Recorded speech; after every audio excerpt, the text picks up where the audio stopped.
Bismillahirrahmanirrahim. Assalamualaikum warahmatullahi wabarakatuh. Salam, Om Swastiastu, Nama Budaya, salam kebajikan, dan salam sehat selalu untuk teman-teman semua. Terima kasih udah join kembali di NQA Webinar setiap Sabtu jam 9.30 sampai dengan jam 11.30 siang hari nanti. Hari ini yang akan memberi sedekah ilmu adalah Coach Ivan Lanin STMTI ya. Apa topik hari ini? Kita akan membahas terkait dengan komunikasi bisnis tertulis ya. Sampaikan pesan profesional dengan jelas, efektif, dan meyakinkan. Ini sebuah skill yang luar biasa. Teman-teman wajib mendengarkannya, siapkan kopi, panganan kecil, teh, dan lain-lain ya. Jangan tinggalkan laptopnya, kita dengar tuntas sedekah ilmu yang akan diberikan oleh Coach Ivan Lanin di pagi hari ini. Sedikit aturan teman-teman, kalau bisa menggunakan nama yang sesuai dengan aslinya ya. Jadi mungkin dipakai anaknya kemarin atau dipakai istrinya, tolong ditukar. Kemudian kalau bisa menggunakan background yang sama akan lebih bagus, biar nanti foto bersamanya akan lebih seragam. Kalau ada pertanyaan bisa via chat terlebih dahulu, atau nanti ketika Coach Ivan membuka kesempatan untuk tanya jawab, silakan di-unmute dan langsung bertanya ke Coach Ivan. Cerita mengenai NQA sedikit. NQA adalah badan sertifikasi ISO. Kita udah 37 tahun lebih di bisnis ini. Jumlah sertifikat yang kita terbitkan ada 60.000 lebih sertifikat di seluruh dunia. Karena NQA beroperasi di 100 negara termasuk di Indonesia. Jumlah karyawan kita kurang lebih ada 1.000 orang di seluruh dunia. Dan hasil survei kepuasan pelanggan, mereka cukup happy dengan layanan yang diberikan NQA. Terbukti mereka setia dengan NQA minimal 10 tahun ya. Minimal terjadi kontrak 10 tahun dengan NQA rata-rata ya. NQA one of the biggest CB in the world. Kita market leader untuk aerospace scheme. Kita juga market leader untuk automotive scheme. Kita nomor big three dunia untuk skema-skema lainnya ya. Ini saya perlu informasikan teman-teman, event pagi hari ini free alias gratis alias tidak berbayar. Namun jika teman-teman ingin mendapatkan e-sertifikat, contohnya yang sebelah kiri itu ya, ada e-sertifikat, kemudian ada mendapatkan materinya. Materinya isinya daging semua nanti yang dari Coach Ivan. Teman-teman bisa mendapatkan dalam bentuk e-material. Kemudian ada 2 e-book juga yang related dengan topik kita di pagi hari ini. Teman-teman juga bisa dapatkan. Plus satu lagi yang bonusnya luar biasa yaitu rekamannya. Teman-teman bisa menonton ulang. Ajak teman-teman lain untuk menonton ulang event pagi hari ini. Ada sedikit investasi, nggak mahal-mahal, hanya Rp150.000 saja untuk mendapatkan keempat item tadi. Nah ini 2 e-book ya, 2 e-book yang related dengan topik kita pagi hari ini yaitu business communication dan komunikasi bisnis. Saya nggak buang-buang waktu, kita langsung kasih kesempatan kepada coach kita yang luar biasa, Coach Ivan Lanin. Silakan coach. Terima kasih Pak Putra. Selamat pagi Ibu Bapak sekalian. Senang bisa ketemu hari ini ya. Mudah-mudahan apa yang saya sampaikan ini walaupun cuma sedikit itu bisa berguna bagi teman-teman sekalian. Saya mulai bukan berceramah ya, lebih menyampaikan lewat Twitter sekitar tahun 2010. Jadi saya anak Twitter lama, sekarang sebel sekali saya karena berubah jadi X. Terus tahun 2020 akhirnya saya mendirikan Arah Bahasa. Selama 5 tahun terakhir itu saya sudah mengajar ratusan perusahaan mengenai penulisan. Kalau kita lihat, salah satu yang paling sulit dari bahasa kita adalah perbedaan antara ragam formal dan non formal kita itu jauh sekali.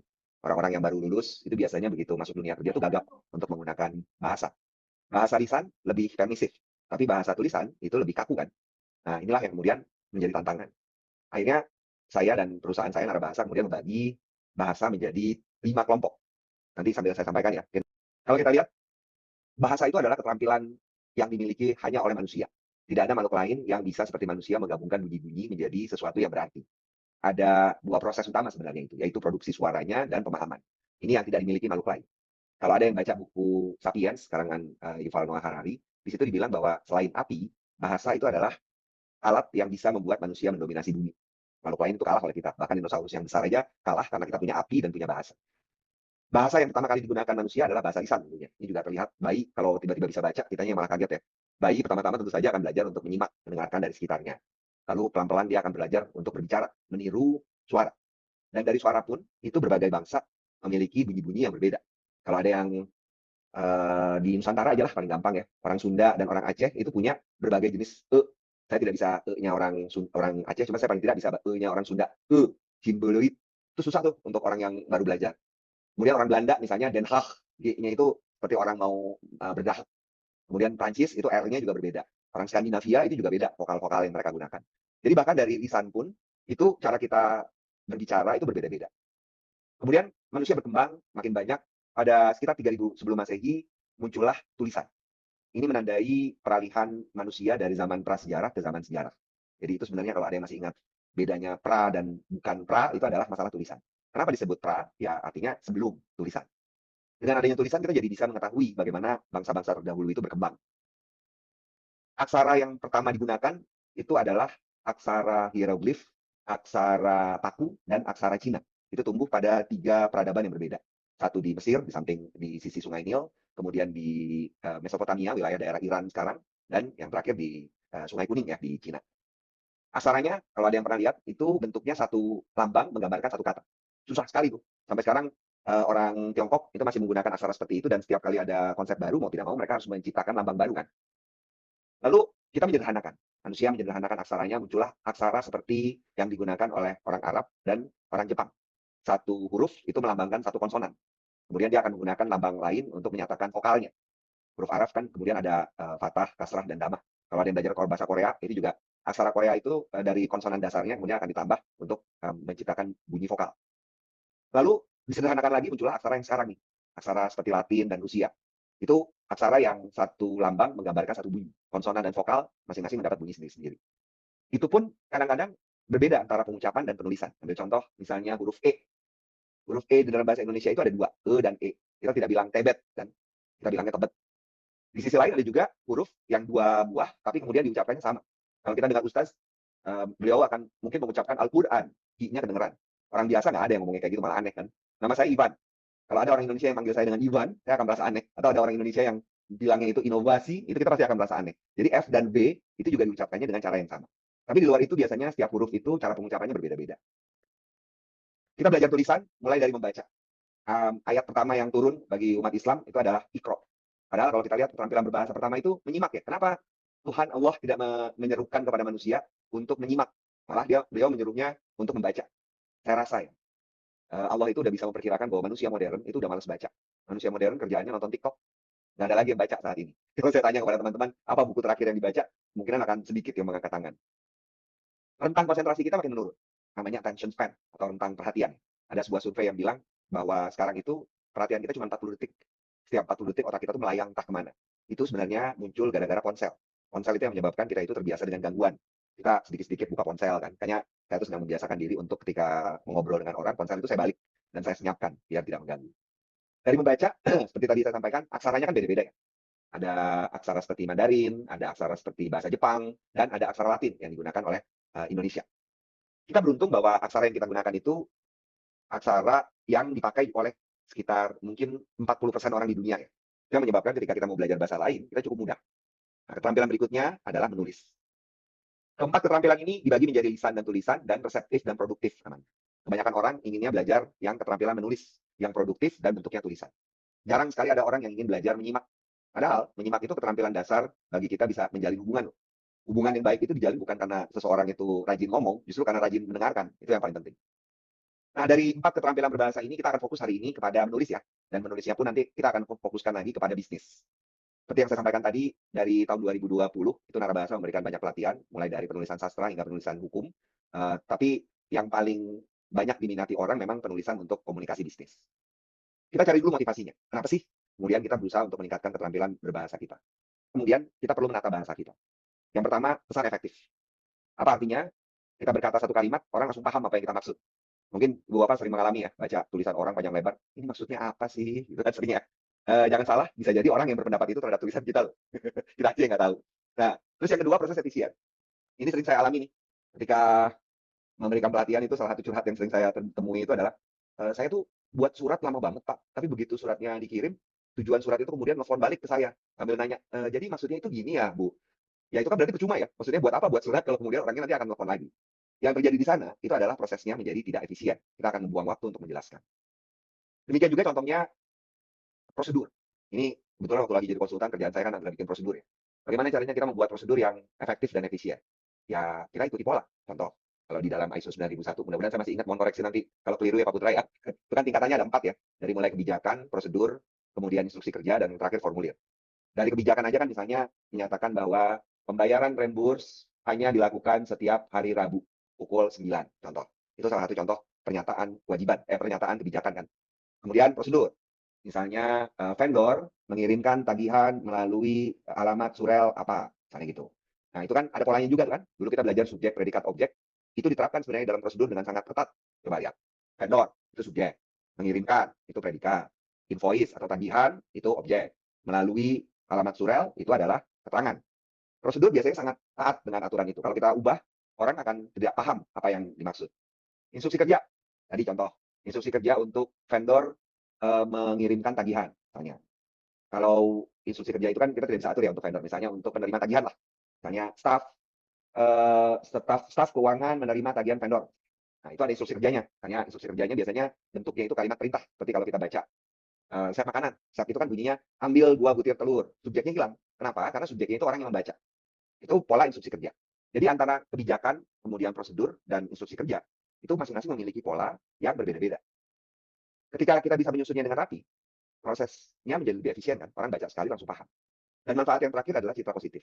Kita harus akui kalau kita mendengar orang berbicara dengan rapi, membaca tulisan surat gitu, atau laporan yang disusun dengan baik, kita kan belum apa-apa udah menaruh hormat ya ke pengirim itu atau pembaca itu. Kalau kata anak sekarang tuh typing ganteng, itu akan membuat citra yang bagus bahkan pada saat yang pertama. Nah, dari apa yang perlu dikuasai, kemudian kenapa kita perlu menguasai ini, kemudian timbul pertanyaan kan, oke saya sudah tertarik, terus apa yang harus saya lakukan? Dari pengalaman 5 tahun, pada awalnya itu saya orang idealis banget. Ketika mau ada ada pelatihan penulisan, saya bilang, saya butuh waktu 2 hari. Tapi ternyata idealisme itu tidak bertahan lama. Ada aja gitu yang minta, 1 hari bisa nggak Pak? Gitu kan. Ya udah, akhirnya kemudian materi dipangkas menjadi 1 hari. Ada lagi yang nanya, Pak, kalau setengah hari bisa nggak? Sampai akhirnya ada nekat juga itu orang, 30 menit boleh nggak Pak? Jadi dari 30 menit harus menjelaskan. Susah ya, kayak sekarang nih hari ini 2 jam. Alhamdulillah materinya sudah berhasil saya pangkas. Ini perjuangan selama 5 tahun. Kalau minta diringkas dengan 1 kalimat, bagaimana cara meningkatkan keterampilan berbahasa, itu saya akan menjawab, kita harus memahami apa yang dimaksud dengan berbahasa yang baik dan yang benar. Sederhana sekali jawabannya. Cuma maknanya itu sebenarnya sangat dalam. Berbahasa yang baik artinya sesuai dengan konteks. Berbahasa yang benar itu artinya sesuai dengan kaidah. Seperti yang saya sampaikan tadi, di dalam bahasa Indonesia itu perbedaan antara ragam formal dan non formal itu jauh sekali. Ini salah satu konteks yang perlu kita perhatikan. Dan penerapannya banyak antara anak dan orang tua, antara sama saudara, antara rekan kerja, antara staf dengan atasan, antara klien dan vendor. Bahkan antara klien dan vendor itu juga akan berbeda sesuai dengan tingkat keakraban. Nah, itulah yang disebut dengan berbahasa yang baik, sesuai dengan konteks. Apa yang paling aman? Konteks yang paling aman ya konteks formal ya. Ini bisa dilihat contohnya sekarang itu di Indonesia. Nah, ini mungkin juga ada yang pernah bertanya-tanya ya. Kalau di dalam bahasa Inggris itu kan ada tes TOEFL. Tes TOEFL. Kalau di dalam bahasa Indonesia, kita punya tes yang namanya UKBI. Itu Uji Kemahiran Berbahasa Indonesia. Orang asing banyak yang mengambil itu. Bagaimana caranya orang asing atau penutur bahasa asing belajar bahasa Indonesia? Kita punya program, bukan kita, maksudnya pemerintah itu punya program yang disebut BIPA. BIPA itu Bahasa Indonesia untuk Penutur Asing. Nah, yang diajarkan di BIPA, mungkin Ibu Bapak pernah punya teman orang asing ingin belajar bahasa Indonesia terus minta tolong ke kita. Coba deh, kira-kira apa yang akan kita ajarkan? Apakah kita akan mengajarkan bahasa Indonesia formal atau kita akan mengajarkan bahasa Indonesia pasar? Kalau pemerintah itu memutuskan untuk mengajarkan bahasa Indonesia formal. Kenapa? Kebayang ada orang asing, orang bule belajar bahasa Indonesia, kemudian mereka dalam situasi ngumpul dengan teman-teman, mereka menggunakan bahasa formal. Respons kita bagaimana? Saya dia bilang begini, "Hai, selamat siang. Bagaimana kabar kamu hari ini?" Bagi kita itu aneh sekali kan, cuma buat mereka oke. Dan kita bisa menerima itu. Bayangkan kalau misalnya, saya pernah ya waktu itu saya punya orang Australia datang ke Indonesia, terus yang kami ajarkan pertama-tama kata-kata umpatan. Dia menyangka itu kata-kata yang baik ya. Jadi akhirnya dia menggunakan itu dan ya kami ketawa terbahak-bahak mendengarnya. Nah, jadi kalau orang menggunakan bahasa terlalu formal di tengah lingkungan yang tidak formal, itu cukup bisa diterima. Sebaliknya, kalau orang menggunakan bahasa non formal di tengah lingkungan formal, itu dianggap tidak sopan. Itu kan. Jadi risiko yang diambil itu lebih baik kita terlalu kaku. Nggak apa-apa. Atau nanti kita akan bisa melihat suasana kan, kita bisa bisa melunakkan di sana. Itu konteks berbahasa yang baik. Ini juga bisa diterapkan ketika kita berkomunikasi dengan pelanggan. Kalau kita baru belum tahu dengan pelanggan kita, yang paling aman itu sebenarnya adalah menggunakan bahasa yang formal. Dengan bahasa yang formal, kita mengatur citra dulu, kemudian nanti pelan-pelan kita akan bisa melihat kan. Biasanya kalau saya dulu waktu jadi konsultan, yang saya lakukan itu adalah saya melihat bagaimana bahasa klien. Kalau kliennya menggunakan bahasa yang lebih santai, saya mulai pelan-pelan menyantaikan bahasa saya. Cuma juga belum tentu kita itu bisa sesantai yang digunakan oleh klien. Yang kedua adalah bahasa yang benar. Banyak orang ketika ingin meningkatkan keterampilan berbahasa yang kemudian dia lakukan adalah mempelajari, menghafal gitu ya. Bagaimana kapan menggunakan huruf kapital, bagaimana menggunakan tanda baca. Itu biasanya juga dilakukan oleh anak-anak yang mau ujian UTBK tuh. Tiap mau ujian UTBK pasti akun medsosnya Tara Bahasa dikeroyok oleh para siswa SMA yang mau belajar ilmu bahasa menghadapi UTBK. Sebenarnya kaidah bahasa itu sederhana. Kita harus mulai dari pikiran. Bagaimana caranya kita menertibkan pikiran kita. Ketika mau menyampaikan sesuatu, kita itu membagi penyampaian menjadi 3. Pembuka, isi, penutup. Ini dari mulai obrolan pendek sampai dengan laporan yang ratusan halaman, ya begitu aturannya. Ada pembuka, isi, dan penutup. Itulah kaidah bahasa. Sederhana banget ya? Ya enggak, nanti ada detailnya lagi. Kita akan lihat ya. Pertama, bahasa yang baik. Kalau kita kelompokkan, tadi saya sempat sampaikan ya, bahwa konteks berbahasa itu kalau di narabahasa kami membagi menjadi 6. Pembagiannya adalah berdasarkan kelenturannya. Bahasa yang paling lentur itu adalah bahasa yang digunakan di dalam karya sastra. Sementara bahasa yang paling kaku itu adalah bahasa yang digunakan dalam bahasa hukum. Di tengah-tengahnya ada spektrum. Ada bahasa kreatif, Ini yang digunakan di konten medsos, di iklan, itu adalah bahasa kreatif. Kemudian bahasa jurnalistik, ini yang digunakan di artikel, berita, siaran pers. Lalu bahasa bisnis, ini yang menjadi fokus kita hari ini, surat, laporan, dan lain-lain. Kemudian bahasa ilmiah, dan yang terakhir bahasa hukum. Ada satu lagi yang tidak bisa dikelompokkan ke mana-mana, yaitu bahasa kitab suci. Bahasa kitab suci itu gabungan antara bahasa hukum dan bahasa sastra. Untungnya sampai saat ini Narabahasa belum pernah mendapatkan permintaan pelatihan penyusunan kitab suci. Kalau kami dapat pelatihan itu mungkin agak kaget ya, berarti ada yang mendirikan sekte baru kayaknya. Itu konteks berbahasa. Nah sekarang kaidah bahasa. Tadi seperti saya sampaikan, kaidah bahasa itu sebenarnya nggak melulu masalah ejaan. Bahkan kalau saya pribadi ya, itu saya menempatkan ejaan ini pada posisi yang paling bontot. Yang paling awal apa? Yang paling awal namanya wacana. Kita ini sekarang mengalami menyempitkan makna wacana. Kita sebut wacana itu suatu cita-cita yang hanya omongan. Buka bersama alumni, itu contoh wacana. Kepindahan ibu kota dulu ya, dulu itu kita sebut wacana. Kalau sekarang udah kenyataan, insya Allah. Nah, wacana itu sebenarnya semua gagasan yang dituangkan dengan lengkap. Lalu kalau kita berbicara, kita dari yang sudah kita atur untuk dituangkan itu kita akan wujudkan menjadi kalimat. Tapi waktu kita menulis, mau tidak mau kita harus memperhatikan bagian-bagian dari wacana yang kita sampaikan. Kalau kita buat tulisan hanya satu paragraf panjang, itu orang yang baca pasti pusing. Ambil contoh sederhana, pernahkah ibu bapak membaca pesan WhatsApp yang panjang dan satu layar itu isinya satu paragraf? Mungkin pernah ya. Apa yang terjadi? Pusing kan kepala kita ya. Kalau dia bagi aja minimal pembuka, isi dan penutup, itu jauh lebih mudah orang memahaminya. Nah, habis itu kalimat. Kalimat ini ada dalam bentuk lisan maupun tulisan. Dan kalimat bentuk lisan biasanya lebih berantakan daripada kalimat tulisan. Bahkan kadang-kadang kalimat lisan itu tidak ada titik. Saya sering mendengarkan pejabat berbicara, dan kalau didengar, itu mereka tuh jarang sekali menggunakan tanda titik. Mengapa begitu? Penyebab utamanya adalah ketika berbicara, kita juga menjalankan otak untuk merangkai kalimat yang mau kita susun. Akibatnya, kemudian kita sering sekali menggunakan kata hubung. Coba deh, kalau ngomongnya kadang-kadang kita mendengar orang, jadi besok itu kita tuh harus rapat karena ada permintaan dari klien yang masuk 2 hari lalu, terus kita diminta untuk memperbaiki proposal yang kita berikan. Jadi, nah gitu loh. Orang tuh kalau ngomong begitu biasanya. Kenapa? Karena ya itu tadi, dia sambil berbicara itu sambil berpikir. Sebaliknya, waktu kita menulis, kita punya waktu untuk jeda. Kita punya waktu untuk menyunting tulisan kita, dan kita harus memikirkan membaca kita. Tahap berikutnya adalah memikirkan kata. Ini biasanya terjadi spontan. Kata yang muncul dalam tulisan kita maupun yang muncul dalam pembicaraan kita adalah kata yang ada di benak kita. Itu namanya kosakata. Di dalam bahasa Indonesia, mungkin ada yang pernah tahun yang lalu ya, itu ada YouTuber yang membuat video yang cukup menggembarkan. Dia bilang bahwa bahasa Indonesia itu miskin kosakata. Apakah benar? Saya duga sih, karena dia itu berbicaranya campur-campur bahasa Inggris bahasa Indonesia ya. Yang miskin kosakata itu bukan bahasa Indonesia, tapi kita sendiri. Kita yang banyak tidak mengetahui kosakata yang ada di dalam bahasa Indonesia. Paling gampang deh misalnya. Kata-kata yang ada di sekitar kita yang ibu bapak sering gunakan sehari-hari. Besok hari Minggu. Tahu nggak bahasa Indonesia untuk CFD? HBKB, Hari Bebas Kendaraan Bermotor. Ini acara ini talk show. Tahu nggak padanan kata talk show? Gelar bicara. Ini yang saya tayangkan slide. Bahasa Indonesianya saling dia. Kalau saya bilang saya mengisi podcast, bahasa Indonesianya siniar. Bukan? Dari kosakata itu aja banyak yang kita nggak tahu. Kan? Jadi bukan bahasa Indonesianya yang miskin. Kita yang malas belajar karena kita terlanjur dimanja oleh bahasa Inggris. Dan yang terakhir adalah ejaan. Ejaan ini cara kita untuk menuangkan bentuk lisan menjadi bentuk tulisan. Dalam bentuk lisan kita punya penekanan. Dalam bentuk lisan kita punya jeda. Dalam bentuk tulisan, penekanan itu misalnya menggunakan tanda petik, huruf miring, atau huruf kapital. Kemudian tanda titik jeda itu kita harus milih mau menggunakan titik atau mau menggunakan koma. Kalau bicara kita akan bilang, demikian surat ini kami sampaikan atas perhatian Ibu Bapak, kami ucapkan terima kasih. Nah, itu ditulis. Kapan pakai koma, kapan pakai titik. Jawaban gampangnya, demikian surat ini kami sampaikan, titik. Atas perhatian Ibu Bapak, koma, kami sampaikan terima kasih, titik. Kenapa begitu? Nanti kita lihat ya. Jadi, itu kaidah bahasa. Mulai dari bagaimana menertibkan pikiran, hingga bagaimana menuangkan itu menjadi bentuk tulisan. Kalau dalam bentuk lisan ada kaidahnya nggak? Ada. Dalam bentuk lisan itu kaidahnya biasanya bagaimana kita melafalkan huruf dengan benar. Bagaimana kita mengatur jeda. Itu kaidah dalam berbicara. Dan dalam berbicara juga ada tambahan lain. Ini disebutnya bahasa nonverbal. Apa itu bahasa nonverbal? Nada suara kita, mimik muka, gestur, itu masuk dalam bahasa nonverbal. Itu biasanya yang dipelajari kalau kita mengembangkan keterampilan bicara publik atau public speaking. Kan? Saya kasih padanan lain tuh. Taunya biasanya public speaking kan? Bicara publik bahasa Indonesia. Dari mana kita bisa mendapatkan rujukan Coach, daripada bertanya? Ya, siap. boleh bertanya nggak, Coach? Izin. Boleh. Berarti tadi yang Coach bilang bahwa kosakata Indonesia itu sebenarnya banyak banget, hanya kitanya yang mungkin terlalu lebih banyak menggunakan bahasa asing dibanding menggunakan bahasa yang seharusnya bahasa Indonesia yang benar gitu ya, Coach ya. Betul. Nah, dari mana kita bisa dapat bahasa-bahasa itu, Coach? Simpel tadi Coach bilang podcast. Podcast apa tadi, Coach? Coach Siniar. apa, Coach? Siniar. baru hari ini saya dengar Tiniar, Coach.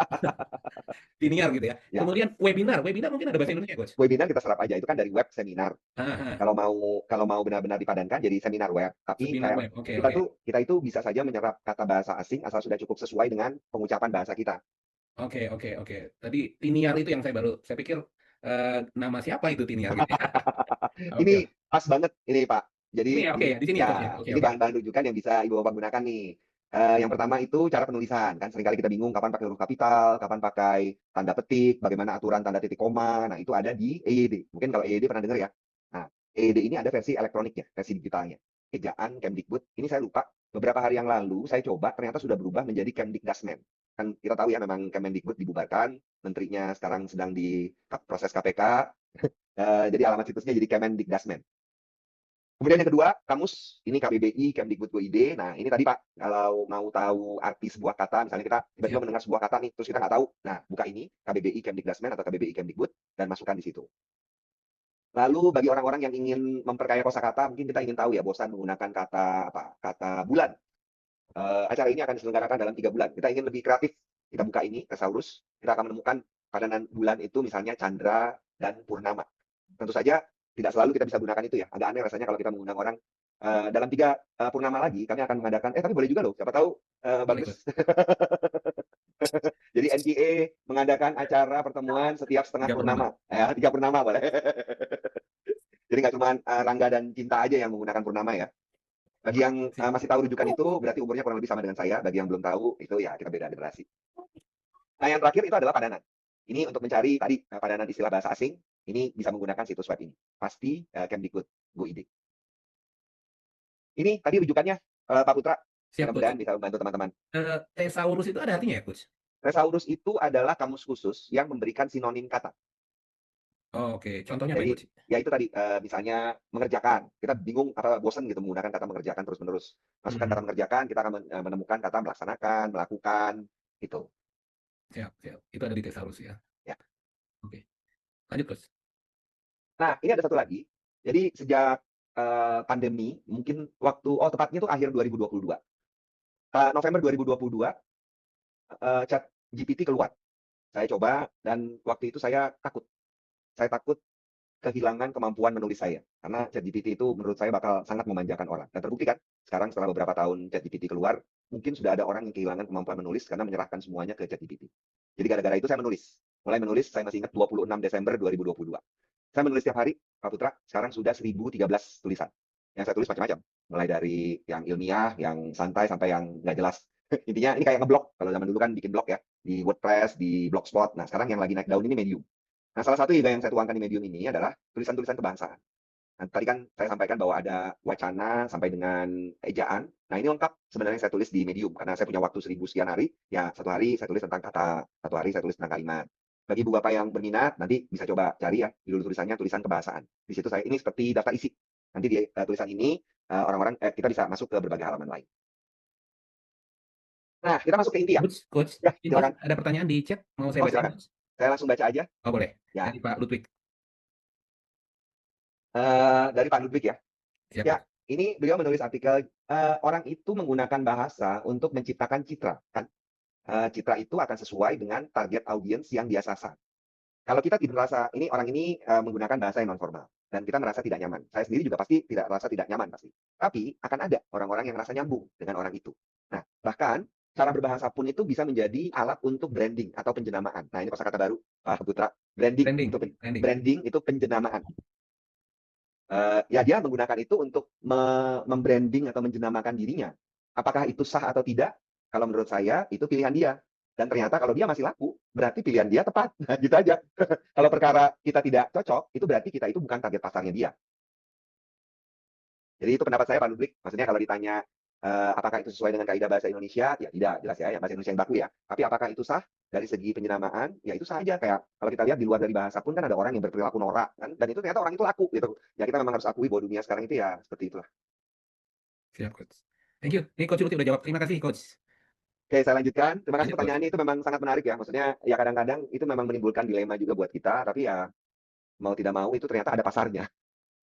Nah, kita masuk ke komunikasi bisnis. Kalau tadi ingat ada spektrum yang saya gambarkan tadi kan ada mulai sastra hingga hukum. Untuk bisnis, komunikasi bisnis itu dilakukan melalui 3 cara, yaitu surat, laporan, presentasi, dan rapat. Surat dan laporan itu bentuknya biasanya tertulis. Presentasi dan rapat ada tertulisnya, tapi itu secara umum dilakukan secara lisan. Jadi ini kurang lebih sama dengan tadi yang saya gambarkan di depan ya, ada lisan, ada tulisan. Dan seiring dengan berkembangnya waktu, batas-batas antara semua jenis komunikasi ini lebur. Ambil contoh surat dan laporan. Dulu orang itu yang menyampaikan laporan dalam bentuk laporan. Kalau sekarang dari pengalaman saya juga cukup banyak lembaga atau perusahaan yang membuat laporannya itu langsung di dalam suratnya. Itu cukup banyak. Jadi orang makin ingin praktis. Di Indonesia, surat dan laporan ini aturan umumnya ditetapkan oleh Arsip Nasional Republik Indonesia. Jadi ada lembaga yang bertugas untuk mengatur bagaimana komunikasi bisnis khususnya untuk kedinasan yang diterapkan. Tentu saja perusahaan swasta tidak wajib mengikuti ini. Yang wajib mengikuti itu adalah organisasi atau lembaga yang mendapatkan APBN atau APBD. Peraturan dari ANDRI itu peraturan ANDRI 5 tahun 2021. Ini baru dimutakhirkan beberapa bulan yang lalu, jadi sudah ada yang 2025, tapi saya belum sempat mengkajinya. Tapi secara umum saya lihat sepintas aturannya sebenarnya tidak jauh beda. Nah, 4 ini yang kita gunakan biasanya, surat, laporan, presentasi, dan rapat. Kita akan fokus karena waktu kita sebentar ya, kita akan fokus pada 2 yang pertama, surat dan laporan. Soalnya kalau presentasi dan rapat itu memang lebih banyak keterampilannya keterampilan nonverbal, yaitu keterampilan bagaimana memberikan persuasi, bagaimana mengatur gestur, irama, dan lain-lain. Pembagian menurut Arsip Nasional adalah seperti ini. Naskah dinas itu dibagi menjadi 3 kelompok besar. Naskah dinas arahan, korespondensi, dan khusus. Lagi-lagi apakah kita harus mengikuti? Tidak harus. Cuma saya rasa ini memberikan pedoman yang cukup komprehensif. Naskah dinas arahan itu adalah naskah dinas atau komunikasi yang sesuai dengan namanya ya, memberikan arahan. Bentuknya peraturan, instruksi, surat edaran, SOP, keputusan, surat perintah, itu semua arahan. Kemudian korespondensi ini yang mungkin sehari-hari kita gunakan. Secara umum kita bisa bagi jadi 2 sebenarnya. Korespondensi internal dan korespondensi eksternal, gitu kan. Kita biasanya buat 2 itu. Dari segi media, makin ke sini itu makin banyak orang yang menggunakan media elektronik, naskah dinas elektronik namanya. Lalu naskah dinas khusus, ini beragam ya, ini Ibu Bapak bisa lihat, mulai dari surat perjanjian, surat kuasa, berita acara. Jadi mungkin selama ini Ibu Bapak merasa, ini semua surat-surat ini kayaknya terserah kita deh bikinnya. Ya memang, sebenarnya kan ini terserah pembuat ya, tapi demi keseragaman sebenarnya sudah ada aturannya, walaupun itu tidak mengikat kepada perusahaan swasta. Tapi kalau berminat untuk paling tidak ada rujukan, Ibu Bapak mungkin bisa cari, karena semua peraturan dari instansi pemerintah itu kan bebas tersedia ya. Jadi harusnya kalau ditik peraturan ANDRI 5 tahun 2021, itu dengan mudah bisa ditemukan. Nah, yang tidak diatur oleh ANDRI, yang sering saya temukan di dalam pelatihan-pelatihan yang saya berikan, ini ada paling kanan. Kita perlu format standar untuk notula atau risalah rapat, atau MOM, sering juga disebut. Nota kesepahaman, surat pernyataan, dan lain-lain. Nah, jadi memang dari pengalaman saya, kalau kita menyusun surat atau laporan itu ada 3 tingkatan yang kita perhatikan. Tingkatan yang paling sederhana, yang paling remeh itu biasanya format. Formatnya harus sesuai dengan standar, itu paling gampang dicek. Beberapa instansi itu bahkan sudah menerapkan audit naskah dinas. Wah, ini mungkin ladang baru juga buat NKA untuk sertifikasi audit naskah dinas. Tapi menurut saya itu agak sulit ya, karena kalau di dalam naskah dinas itu ada aspek lain kan, format itu satu aspek. Tapi kemudian yang kedua harusnya ada mekanisme, bagaimana persetujuannya, bagaimana tanda tangan, bagaimana pembuatannya, lain-lain. Ini bahkan masalah format dan mekanisme ini pernah menjadi bukti di pengadilan. Waktu itu kalau saya nggak salah ada dugaan korupsi. Oh ya, itu kasus korupsi Kominfo beberapa tahun yang lalu kalau ada yang ingat. Waktu itu pembelaan dari Kominfo itu bukan surat resmi dari mereka. Alasannya karena pokoknya dibandingkan gitu antara surat yang mereka buat dengan surat yang didapat sebagai bukti. Jadi itulah kenapa kemudian beberapa instansi mulai menerapkan audit naskah dinas untuk memastikan kepatuhannya. Nah, kita langsung masuk ya karena waktu kita pendek dan ini juga sifatnya lebih praktis. Lanjut, Coach. Surat dan laporan itu jenisnya macam-macam. Cuma secara umum kita bisa lihat strukturnya. Ini sengaja saya buatkan struktur yang generik biar kita bisa lihat. Surat itu ada semuanya, baik surat atau laporan itu ada bagian awal, bagian utama, dan bagian akhir. Bagian awal dan bagian akhir itu biasanya sifatnya administratif. Ini jadi kalau dari tingkatan pengecekan, ini biasanya masuknya itu ke format dan mekanisme, hanya itu. Sementara yang menjadi esensi dari surat dan laporan itu adalah bagian utama. Di sini masih ada format, tapi yang lebih dominan adalah substansi, apa isinya. Kalau diperhatikan juga di sini, dari bagian utama ini ada 3 bagian, yaitu pembuka, isi, dan penutup, seperti yang saya sampaikan. Untuk surat dan laporan mungkin yang berbeda adalah istilahnya ya. Jadi ini yang pertama-tama kita pahami dulu. Waktu menyusun apapun selalu bagi jadi 3 bagian. Ini bahkan ya, kalau ada yang senang nonton drakor, drakor itu juga ada 3 bagian. selalu ada pendahuluannya, itu ketika adegan-adegan yang memperkenalkan kepada tokoh utama, memperkenalkan latarnya, itu kan adegan pertama ya. Kemudian berikutnya baru mulai masuk ke konflik, sampai ke puncak konflik. Dan yang terakhir itu nanti resolusi, penyelesaian. Akhirnya bisa baik, bisa jelek, bisa juga buruk. Tapi secara umum, sebuah cerita itu mengikuti yang disebut dengan kurva cerita atau story arc. Story arc itu selalu ada pembuka, nanti dia naik, terus dia turun lagi. Mirip seperti kalau ada yang pernah belajar grafik Gauss, nah kayak gitu tuh. Ada bagian yang meningkatnya, terus nanti turun lagi. Coba kita lihat contoh, biar terbayang. Kita tuh paling senang dapat contoh ya. Nah ini contoh nota dinas. Mudah-mudahan cukup terlihat.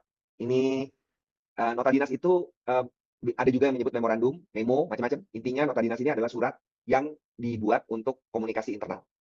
Ini contoh memorandum dari PLH Kepala Biro Informasi Data dan Teknologi untuk Kapus Pengembangan Kompetensi Aparatur Sipil Negara. Kalau Ibu Bapak lihat, baca sebentar, ini akan lihat bahwa ini surat memberitahukan bahwa ada karyawannya yang nggak bisa ikut pelatihan. Dalam semua pelatihan, itu biasanya saya selalu bilang gini, kalau ada yang bertanya, gimana caranya membuat surat yang mudah dipahami? Cara paling gampang adalah bayangkan kalau kita ngomong ini ke teman kita. Jadi kesulitan kita membuat surat resmi itu biasanya karena kita takut salah, kita takut menyinggung, biasanya gitu. Kalau ngomong kepada teman kan biasanya kita nggak takut menyinggung ya. Nah coba lihat ini, kalau si PLH Kepala Biro ini ngomong kepada kapusnya secara langsung, dia akan bilang gini nih, bro, gue pegawai gue nggak bisa ikut pelatihan lo nih. Loh, surat sepanjang ini cuma satu kalimat itu kalau dia telepon kan. Cuma begitu jadi surat jadinya panjang kan. Jadi yang kita cari adalah intinya dulu apa? Intinya adalah kalimat yang ada di sini. Saya gambar sedikit ya. Ini, pegawai Biro Informasi Data dan Teknologi atau nama sebagai berikut tidak dapat mengikuti pelatihan tata naskah dinas. Itu intinya. Jadi yang lain-lain itu tambahan. Yang kita perlu perhatikan, terutama, itu adalah inti pesan yang mau kita sampaikan. Cara penyampaian pesan itu ada dua. Mungkin ada yang masih ingat pelajaran waktu SMA ya rasanya ya. Ada pendekatan deduktif, ada pendekatan induktif. Pendekatan deduktif itu inti di depan. Pendekatan induktif inti di belakang. Kebanyakan orang ketika ditanya lebih suka langsung intinya atau lebih suka dijelaskan alasannya dulu, pasti akan menjawab intinya aja, gitu kan. Tapi begitu dikasih tahu intinya, itu sakit hati. Kan? Ya, itu perbedaannya antara pendekatan deduktif dan induktif. Deduktif itu langsung dan kadang-kadang itu menyebabkan orang tidak siap dengan yang disampaikan. Sementara induktif itu ada jembatan, bridge kalau kata orang, jembatannya dulu dan baru intinya. Kalau kita mendengar orang berbicara, jadi gini, itu udah hampir pasti induktif. Karena dia akan menjelaskan dulu alasannya. Kebanyakan orang Indonesia menulis surat itu dengan gaya induktif. Bahkan kadang-kadang gaya induktifnya kebangetan. Tidak pernah, saya bilang hampir tidak pernah. Kalau saya bilang tidak pernah juga tidak adil juga ya. Hampir tidak pernah saya menemukan surat yang bunyinya begini.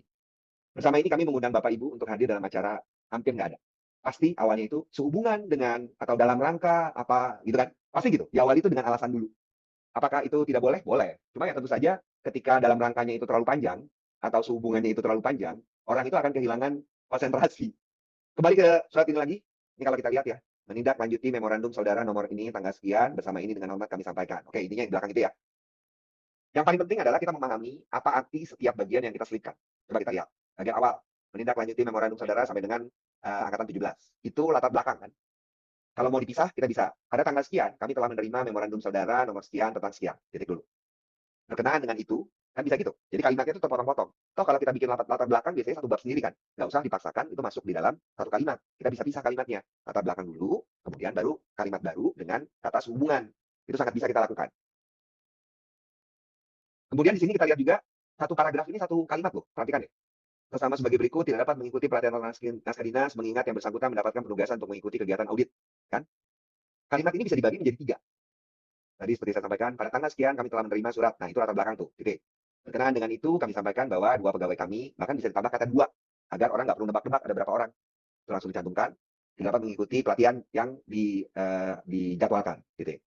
Alasan ketidaksertaan tersebut adalah karena, kan bisa dipisah tuh. Jadi, pertama latar belakang, kedua inti yang mau disampaikan bahwa tidak bisa mengikuti, yang terakhir adalah alasannya.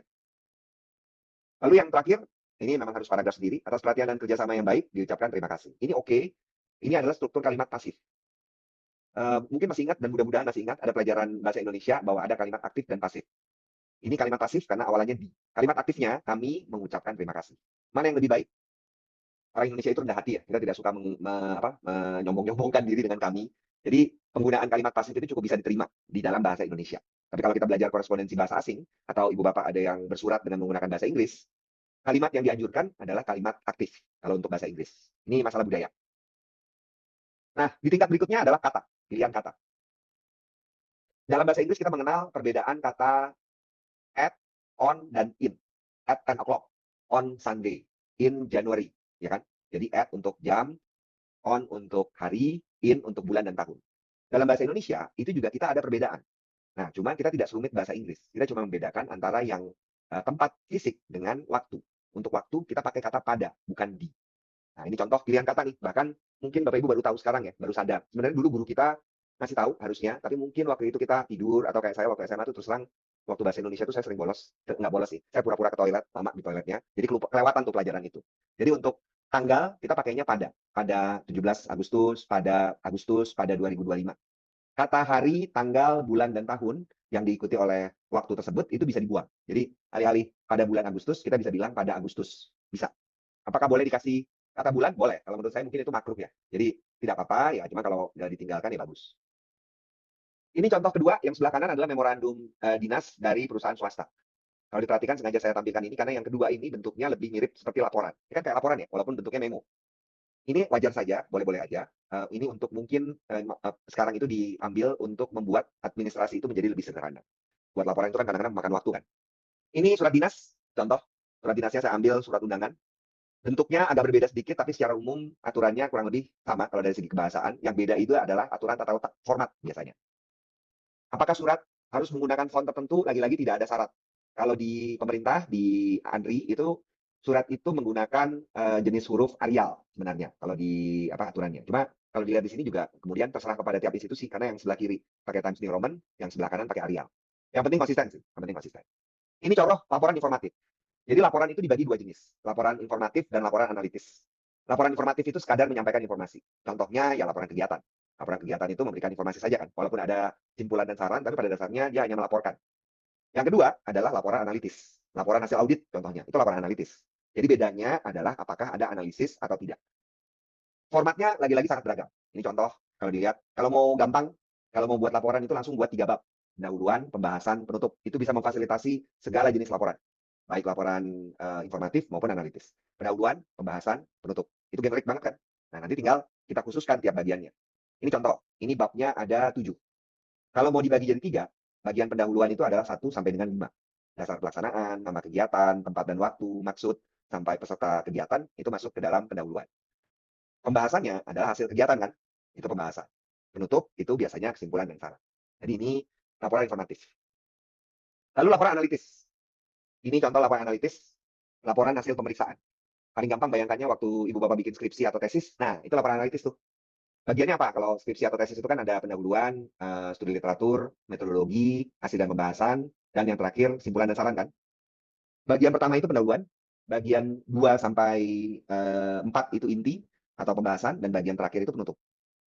Demikian juga di sini, laporan hasil pemeriksaan. Ini kan ada latar belakang, lingkup, terus kalau di skripsi itu kita punya studi literatur, kalau di laporan audit itu biasanya gambaran singkat objek audit. Itu kita menggambarkan dulu. Nah, yang tidak ada di laporan audit itu biasanya adalah metodologi. Kenapa? Karena metodologi audit biasanya tidak perlu dijelaskan. Metodologi audit itu standar. Ada kajian dokumen, kan, pengumpulan dokumen, ada wawancara, ada observasi. Kapan sebuah audit itu perlu ada bagian metodologi? Ketika metode untuk auditnya itu di luar dari kebiasaan. Contohnya, laporan audit investigatif, misalnya. Itu kan kadang-kadang audit yang dilakukan dengan metode-metode yang khusus kan. Itu perlu dituliskan metodenya. Kalau tidak mau membuat bab baru, paling tidak itu dimasukkan di bab pendahuluan. Perbedaan utama antara laporan analitis dan laporan informatif adalah keberadaan bab analisis. Kalau di informatif tentu saja tidak diperlukan ya. Nah, waktu kita menganalisis, kita kan juga seringkali harus menjelaskan apa metode yang kita gunakan untuk menganalisis itu. Jadi tadi kita bahas bahasa yang baik sesuai dengan konteks. Yang saya bawakan tadi adalah bahasa untuk penulisan bisnis. Kalau nanti ini seperti kemarin itu saya memberi pelatihan untuk DJSEF, Direktorat Jenderal, aduh saya lupa itu di bawahnya Kementerian Ekonomi yang kerjaannya bikin nota keuangan. Nah, mereka itu perlu buat laporan yang dibaca di RDP, rapat dengar pendapat dengan DPR, tapi di sisi lain itu juga mereka perlu buat siaran pers untuk konsumsi media massa. Nah, cara mereka menulis siaran pers dengan menulis laporan itu tentu saja berbeda. Kemudian mereka juga perlu membuat konten medsos, itu juga berbeda caranya. Itu yang kita bahas tadi. Jadi tadi kita bahas bahasa yang baik. Konteksnya dibatasi untuk penulisan bisnis. Nah, ini adalah bahasa yang benar, yaitu mengenai kaidah bahasa. Kaidah bahasa sangat beragam ya, mulai dari bagaimana merangkai kalimat, bagaimana memilih kata, bagaimana mengatur penulisan, ejaan. Tapi kalau kita mau sederhanakan, ini hasil kristalisasi selama 5 tahun, itu saya baginya menjadi 5 satuan bahasa. Dari wacana pertama, bagaimana menertibkan pikiran kita. Yang perlu kita ketahui pertama adalah kita mau nulis ini untuk apa? Seperti saya sampaikan tadi, menulis konten medsos dengan menulis surat itu berbeda caranya kan. Kemudian kita menata dan terakhir adalah melengkapi wacananya. Yang kedua, membagi bagian-bagian dari wacana tersebut menjadi paragraf. Kalau kita buat surat, biasanya aspek paragraf ini tidak terlalu penting karena surat itu biasanya paragrafnya pendek-pendek. Tapi waktu kita buat laporan, terutama kalau laporannya bukan berbentuk butir-butir ya, bukan bullet point, itu kita perlu memperhatikan paragraf. Yang ketiga adalah kalimat. Kalimat ini bagaimana kita merangkai satu pikiran menjadi pilihan kata. Di dalam kalimat yang kita perlu pastikan adalah pesan kita sesuai dengan kita maksud dan orang mudah memahami apa yang kita sampaikan. Jadi keefektifan kalimat. Yang pertama wacana. Tadi sudah dapat ya wacana secara umum. Jadi wacana itu satu gagasan yang ingin kita sampaikan. Kita mau buat laporan audit, mau buat laporan kegiatan, mau buat surat peminjaman barang, itu kita menyiapkan sebuah wacana. Ketika kita menyusun wacana, ini 3 tahap yang kita lalui adalah penyiapan, penyusunan, dan penyajian. Ini rasanya tidak terlalu berat ya kalau kita pikir bikin surat ya bikin surat aja. Cuma saya berusaha membuatnya menjadi lebih terstruktur. Sebenarnya apa sih yang terjadi pada diri kita ketika kita ingin membuat sebuah tulisan, sebuah surat ataupun laporan? Kita pertama menyiapkan dulu apa sih tujuan dokumen yang mau kita bikin, terus bahannya dapat dari mana. Dari segi tujuan, kita perlu melihat siapa yang menerima pesan, kemudian pesan apa yang mau disampaikan. Ini tujuannya. Lalu dari segi bahan, sebenarnya bahan itu sumbernya cuma 3, dari bacaan, amatan, dan obrolan. Bacaan itu dokumen ya, kajian dokumen. Amatan itu observasi, obrolan itu wawancara atau diskusi. Jadi sumbernya cuma itu. Penerawangan ya bisa, cuma pada akhirnya biasanya itu kemudian kita masukkan ke dalam amatan. Setelah kita siapkan tujuan dan bahan ini, kemudian kita masuk ke tahap penyusunan. Kenapa ini penting? Kita perlu mengetahui dulu kita mau buat sebuah surat atau laporan itu untuk siapa dan bagaimana bahannya. Tanpa itu, kita tidak akan bisa menyusun wacana atau tulisan yang tepat. Kalau kita dulu waktu saya jadi konsultan itu, waktu bikin presentasi saya akan tanya, ini presentasinya kepada direksi, manajer media, atau kepada staff. Kalau presentasi kepada direksi, paparannya yang disiapkan sampai 50 halaman, percuma. Paparan kepada direksi biasanya maksimal 3 halaman, itu maksimal. Kalau bisa 1 halaman, 1 halaman. Kenapa? Karena direksi punya waktu cuma sebentar. Itu kenapa sangat penting untuk tahu tujuannya. Sering banget tuh kita udah nyiapin paparan, paparannya itu cukup banyak ya, ternyata paparannya sedikit, karena berharap direksinya datang, tapi ternyata direksi nggak bisa datang, yang datang malah manajer. Nah, bagaimana mengatasi itu? Biasanya ya kita buat salin dia cadangan. Jadi penyiapan ini cukup penting. Kemudian yang kedua, penyusunan. Seperti yang saya sampaikan tadi, menyusun ini gampangnya buat aja semua surat, semua laporan itu jadi 3 bagian. Pendahuluan atau pembuka, isi, penutup. Itu adalah struktur yang sangat generik. Jadi kalau buat laporan terus bingung, ini babnya apa aja ya? Udah langsung bikin. Bab pendahuluan, bab pembahasan, bab penutup. Udah, nanti isinya ya kita taruh di dalamnya. Dan yang terakhir, bagaimana menyajikannya. Ini juga cukup penting karena seringkali tampilan itu mengalahkan substansi. Tampilan yang bagus itu akan membuka pintu masuk yang bagus juga. Ini aspek wacana. Nah, sekarang aspek berikutnya, yaitu paragraf. Ini contoh pengembangan paragraf. Saya tampilkan ini biar bisa lihat bagaimana kalau kita punya paragraf yang panjang. Tentu saja tidak semua dari ibu bapak itu nanti harus membuat paragraf yang panjang ya. Seringkali tidak perlu buat paragraf panjang-panjang, kita perlunya cuma butir-butir bullet point. Tapi kalau kita buat paragraf yang panjang, ini yang bisa diterapkan adalah kita menggunakan pendekatan deduktif, inti di depan.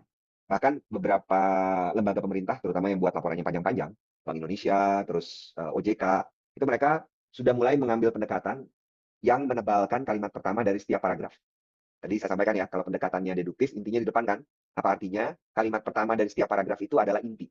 Jadi, biar orang bisa paham, yang dilakukan itu adalah kita memberi huruf tebal pada setiap kalimat pertama. Nah, buat pembaca, ini sangat memudahkan. Buat pembaca, ketika mereka tidak punya waktu, yang mereka lakukan itu hanya membaca kalimat pertama.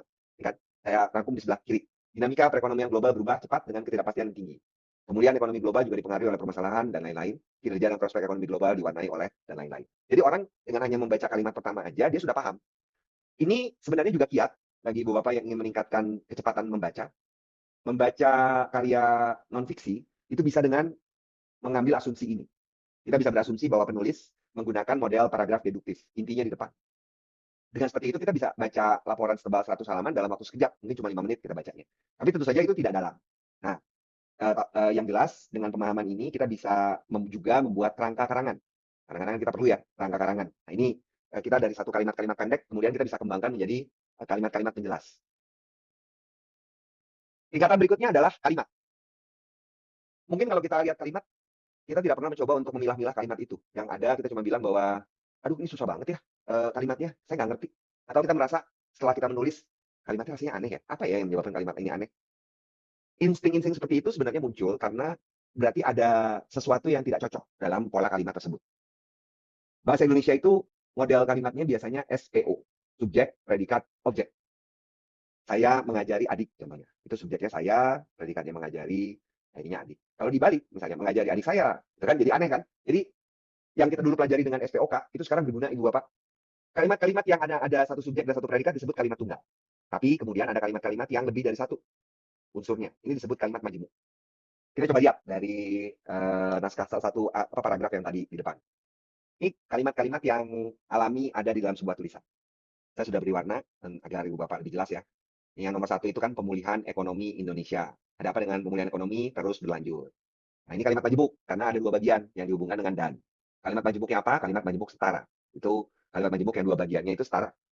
Kemudian ekonomi Indonesia terus berlanjut, stabilitas perekonomian tetap terjaga. Itu subjek predikat. Ada dua subjek, dua predikat. Kapan? Pada 2023. Jadi ini keterangan waktu. Di tengah pertumbuhan ekonomi dunia yang menurun dan ketidakpastian pasar keuangan yang tinggi, ini juga keterangan. Yang panjang apa? Di sini keterangannya panjang ya. Nomor dua, respons bauran kebijakan BI yang bersinergi dan seterusnya menjadi kunci kinerja ekonomi dan seterusnya. Ini subjeknya panjang, tapi polanya tetap sama. Ada subjek, predikat, objek, keterangan. Nomor tiga, bauran kebijakan Bank Indonesia akan terus diperkuat. Ini juga subjek predikat, kelihatan. Nah, ada kata hubung sehingga.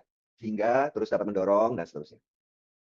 Nomor empat, Indonesia meyakini, itu subjek dan predikat, bauran dan sinergi kebijakan yang erat akan mampu memperkuat dan mendorong lebih lanjut kebangkitan ekonomi nasional menuju dan seterusnya. Ini jadi dari satu kalimat tunggal itu kemudian berkembang menjadi kalimat majemuk. Ini sebenarnya kuncinya untuk mengurai kalimat yang kita rasa aneh. Dan Bapak pernah merasa kalimatnya aneh. Coba uraikan subjeknya apa, predikatnya apa, dan lain-lain. Tingkatan berikutnya adalah kata. Kata sebenarnya punya dua aspek, yaitu aspek bentuk dan aspek makna. Pilihan yang pertama, ketepatan, itu menyoroti pada makna. Ada kata-kata yang terlihat sama artinya, tapi memiliki konotasi yang berbeda. Kalau kita menggunakan sebuah kata, misalnya kata yang netral itu meninggal dunia. Ya. Orang itu meninggal dunia. Oke. Orang itu wafat, oh kita hormat ke orang itu. Orang itu mangkat, itu bagian hormat. Bagian yang lebih kasarnya, orang itu meninggal dunia. Orang itu mati. Orang itu mampus. Orang itu koid. Itu kan semua artinya kehilangan nyawa. Tapi dari setiap kata itu, ada perbedaan makna. Kadang-kadang perbedaan makna itu subjektif. Itu bergantung kepada pengalaman. Contoh, anak saya waktu masih kecil itu pernah bilang, ayah tetangga sebelah mati. Saya sebagai ayahnya yang sudah paham masalah santunan, itu merasa cemas, takut dia nanti tidak bisa memilih kata ketika sudah dewasa. Tapi ya anak-anak pasti akan mengalami masa itu. Itu yang disebut dengan ketepatan pemilihan kata. Jadi kita memilih kata berdasarkan ketepatan maknanya, baik itu makna konotasi maupun makna yang harfiah. Lalu yang berikutnya adalah keserasian pemilihan kata. Ini bergantung bentuk kata, bergantung genre tulisan yang digunakan. Jadi ini konteks. Tepat itu adalah makna, serasi itu adalah konteks, sesuai dengan konteksnya. Dan yang terakhir itu adalah masalah kehematan. Bagaimana kita menjalankan ekonomi kata, menggunakan kata yang perlu-perlu aja. Jangan pakai kata yang maknanya sama, sinonim. Jangan pakai kata yang sama-sama menunjukkan kejamakan. Ini adalah bagaimana caranya kita memilih kata. Ini gambaran umum bentuk-bentuk baku penulisan setiap tanda baca dan penulisan huruf atau kata. Paparan saya cukup sampai sini. Ini slogan Narabahasa, bahasa, kuasai dunia. Oke, Coach, luar biasa, Coach. Pembahasannya emang mungkin nggak cukup 2 jam ya. Ini emang harus ada kelas khusus yang membahasnya. Teman-teman yang ingin menindaklanjuti, nanti kita mau bikin event yang offline atau yang online, atau kelas khusus kita bahas, nanti kita akan bahas ya, Coach. Ya. Ya. Ini ada pertanyaan satu, Coach, di chat. Ya. Izin saya bacakan, atau mau langsung di-unmute, Pak Pratomo, langsung unmute, langsung bertanya, Pak Pram. Pratomo, silakan, Pak Pratomo. Silakan, Pak, Ya, langsung bertanya, Pak. baik. Terima kasih. Kalau dokumen-dokumen hukum, ya ada kontrak, perjanjian, kemudian ada putusan pengadilan, katakanlah seperti itu, atau bahasa peraturan perundang-undangan, apakah juga harus menggunakan kaidah bahasa yang baik dan benar? Dan kira-kira apa urgensinya? Baik, terima kasih. Oke, jadi kalau kita lihat di sini, bahasa hukum itu bahkan berada pada spektrum yang paling kaku. Peraturan, perjanjian, opini hukum itu menggunakan, ini kalau dilihat ya kalimatnya panjang, katanya itu bahkan beku yang digunakan, kata-kata yang memang ada di dalam peraturan, KUHP dan KUH Perdata, itu yang digunakan adalah kata-kata yang itu. Di dalam penggunaan sehari-hari, kalimat yang dipakai di dalam dokumen hukum bahkan mungkin tidak dipakai oleh orang awam. Contoh misalnya, Kalimat bahasa hukum itu kerap sekali harus diawali dengan kata bahwa. Bahwa apa, kita kalau bicara hari-hari nggak pernah kan kita misalnya, bahwa karena besok saya harus masuk, hari ini kan nggak pernah kan kita pakai itu. Jadi dari segi aturan, ya, bahasa hukum itu justru lebih kaku dibandingkan bahasa bisnis. Saya pernah audiensi dengan Ikatan Notaris Indonesia, itu mereka bilang mereka itu nggak berani untuk mengubah template akta karena sudah bertahun-tahun dibuat seperti itu. Biasanya mahasiswa hukum itu dicekoki doktrin oleh dosen-dosennya bahwa tulisan hukum itu nggak boleh diubah-ubah. Jadi saya itu biasanya kalau memberi pelatihan buat teman-teman ahli hukum, itu hal pertama yang saya harus perjuangkan itu adalah menunjukkan bahwa secara struktur itu sebenarnya sama saja dengan yang mereka gunakan selama ini. Jadi betul Pak, bahwa bahasa hukum itu biasanya lebih kaku, perlu ditulis dengan bahasa Indonesia yang baik dan benar, iya, dan urgensinya itu adalah agar satu, menunjukkan keformalan, itu satu, dan yang kedua, itu memastikan bahwa semua orang itu paham. Oke, semoga menjawab ya Pak Ya, Prantomo. Oke, ini ada yang hands up, ada Mbak Sylvia. Kita ke Mbak Sylvia Dewi Suciningtya. Silakan Mbak. Oke, baik. Terima kasih Bapak Putra dan Coach Ivan. Saya mau bertanya terkait dengan penulisan dalam surel. Jadi ada momen di mana saya mendapatkan komentar dari teman kerja saya terkait dengan penulisan dalam badan emailnya. Di situ saya pernah menuliskan seperti ini bentuknya. Berikut saya lampirkan dokumen. Kemudian juga saya pernah menuliskan demikian informasi yang saya sampaikan. Dan di situ saya mendapatkan komentar bahwasannya untuk penggunaan kata saya itu tidak tepat dan tidak sopan apabila itu disampaikan kepada atasan. Dan dia lebih prefer untuk bisa menggunakan kami dibandingkan saya. Nah, itu bagaimana pendapatnya, Coach? Terima kasih. Oke. Saya rasa pendapat itu subjektif. Saya langsung jawab aja. Jadi kami itu memang sering dipakai di dalam surat-surat resmi, terutama untuk orang yang mewakili lembaga. Kenapa kami dipakai? Sebenarnya bukan karena masalah kesantunan. Itu lebih karena masalah perwakilan. Ketika membuat surat resmi dan itu mewakili lembaga, misalnya gini, saya misalnya bersurat kepada Pak Putra. Saya bersurat dengan kapasitas saya sebagai Direktur Narabahasa. Saya akan menggunakan kata kami, karena saya membawa nama lembaga. Tapi, waktu misalnya di dalam satu organisasi, saya bersurat kepada atasan saya, dan itu tujuannya hanya untuk melaporkan kegiatan, saya bekerja sendiri tanpa tim, disitulah kita menggunakan saya. Kita pakai kami untuk kasus yang sama, kalau itu kerja tim. Jadi misalnya kita ngerjain tugas, terus tugas itu dikerjakan bareng-bareng, lalu kita sampaikan kepada atasan kita, ya wajar dong kami. Itu gambarannya. Kalau ada orang yang merasa bahwa kami itu nggak sopan, ada dua kemungkinan. Dia mengambil pukul rata, jadi artinya yang dia mengasumsikan bahwa semua kata kami, semua surat resmi itu selalu menggunakan kami. Padahal kan sebenarnya tergantung konteks. Ini yang susah buat orang Indonesia. Ini termasuk juga pada berbagai hal lainnya. Contoh misalnya, saya itu agak gemas kalau petugas hotel belakangan ini memanggil dirinya dengan aku dan menyapa tamu dengan Kak. Maksud saya tuh, menurut saya mungkin saya terlalu kolot ya. Ada konteks. Kalau mungkin dia berhadapan dengan yang seumur, Gen Z, itu oke lah ya. Tapi rasanya kalau sudah lebih sepuh, itu harus ada konteks dibedakan. Semoga menjawab ya. Jadi aturan itu menurut saya subjektif, dan subjektivitas itu memang susah untuk untuk dibantah. Karena apalagi kalau yang memberikan pendapat subjektif itu lebih tinggi posisinya dari kita. Oke, Mbak Sylvia kejawab ya Mbak Sil? Atau mungkin ada yang pengen dibahas? Oke, baik. Sudah cukup. Terima kasih, Bapak. Saya ke Pak Rustiana. Izin tanya Pak, kalau membuat RPP mengenai peradilan, bagaimana penempatan subjek, predikat, dan objeknya? Silakan, Oke. Coach Ivan. Untuk sebenarnya sama saja. Nah, khusus untuk RPP itu sebenarnya kita itu punya aturannya. Ada Undang-Undang 12 tahun 2011 dengan beberapa perubahan. Di dalam Undang-Undang 12 tahun 2011 itu ada lampiran 3 kalau saya tidak salah yang khusus membahas masalah bahasa. Jadi untuk bahasa di dalam peraturan perundang-undangan karena kebetulan sudah ada pedomannya, itu bisa dicari Pak, Undang-Undang 12 tahun 2011. Cari di bagian lampiran, kalau saya tidak salah bab 3 tentang bahasa. Oke, mudah-mudahan kejawab Pak Toro atau ke Pak Rusti. Terima kasih Pak, informasinya sangat membantu. Thank you.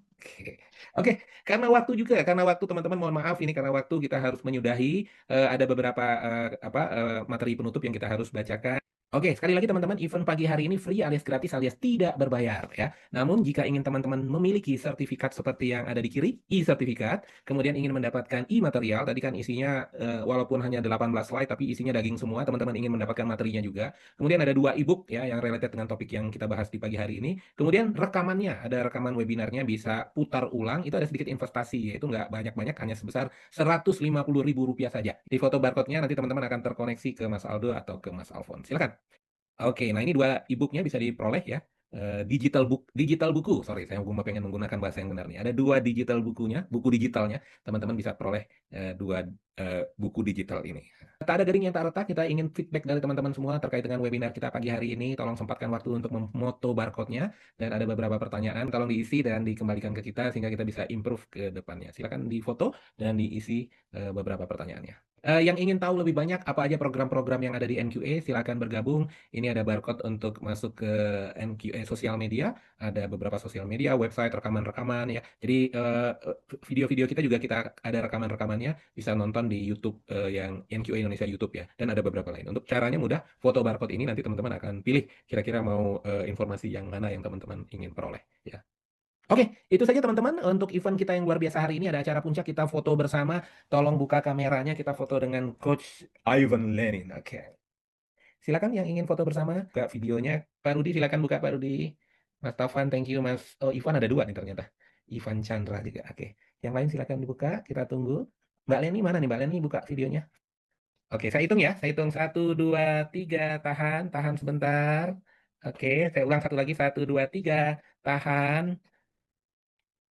Oke, dengan demikian Thank you. tuntas sudah acara kita. Mungkin ada kata penutup Coach Ivan, silakan dari Coach Ivan. Kalau penutup yang biasanya saya sampaikan itu adalah jangan pernah berhenti penasaran. Saya sendiri orang yang selalu penasaran, dan penasaran itu menurut saya yang membuat manusia itu berkembang. Oke, jadi penasaran selalu. Oke, thank you Coach Ivan. Sekali lagi teman-teman, terima kasih banyak atas kehadirannya di event yang luar biasa pagi hari ini. Sampai ketemu di next event hari Sabtu ke depan. Saya tutup dengan ucapan Assalamualaikum warahmatullahi wabarakatuh.